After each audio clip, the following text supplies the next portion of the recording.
Hi viewers, இன்னைக்கு நம்ம என்ன பார்க்க போறோம்னா என் சொந்தக்காரங்க அந்த பேய் கதை தான். ஆறு வருஷத்துக்கு முன்னுக்கு என்னோட சொந்தக்காரங்களுக்கு என்ன நடந்துச்சுன்னா அவங்க அவங்க அவங்க வீடு பக்கத்துலேயே ஒரு வீடு இருக்கு. அந்த வீட்டில் யாரும் குடி வரல. ஓகே, அதுக்கப்புறம் கொஞ்சம் மந்த்ஸ் முடிஞ்சிட்டோன்னே அங்கே வந்து வீட்டில் ஒரு நாயாடு ப்ரொசேசர் அவங்க வந்து இந்த வீட்டில் தங்கியிருக்காங்க.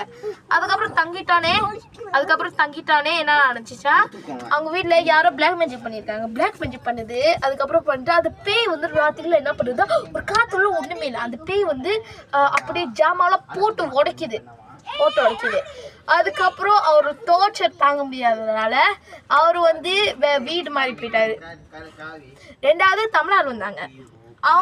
இவங்களும் ஜீரான்ல.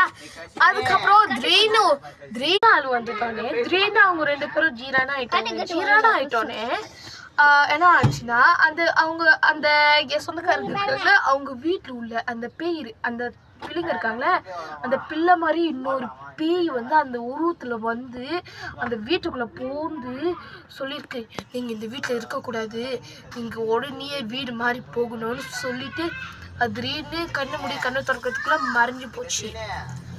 அப்போ அவங்க வந்து அவங்க ஜீரான் கிட்ட கேட்டிருக்காங்க. அதான் அந்த சொந்தக்காரன் சொன்னா அவங்க வந்து என்ன சொல்லியிருந்தாங்கன்னா, ஏன் உங்கள் பிள்ளைங்களை அவங்க வந்து என்ன சொல்லியிருந்தாங்கன்னா, உங்கள் பிள்ளைங்க வந்து எங்கேயாச்சும் வெளியில் விட்டிங்களா இன்னைக்கு? ஏன்னா உங்கள் பிள்ளைங்க வந்து சொன்னாங்க இல்லைன்னு அவங்க ஜீரா சொன்னாங்க. அதுக்கப்புறம் கேட்டப்ப இல்லை அவங்க வந்து சொன்னாங்க இந்த வீட்டில் இருக்கக்கூடாது ஒரு மாதிரினோம். அதுக்கப்புறம் வந்து சாமியார் கூட்டிட்டு கடைசியில் இதே முடிஞ்சிருச்சு. சாமியார் வந்து இது பண்ணிட்டாரு, கட்டி வச்சுட்டு ஆற்றுல போட்டாரு. இன்னும் நிறைய இது வேணும்னா லைக் பண்ணுங்க, சப்ஸ்கிரைப் பண்ணுங்க, மறக்காம கீழே இருக்கிற பட்டனை அமுத்துங்க.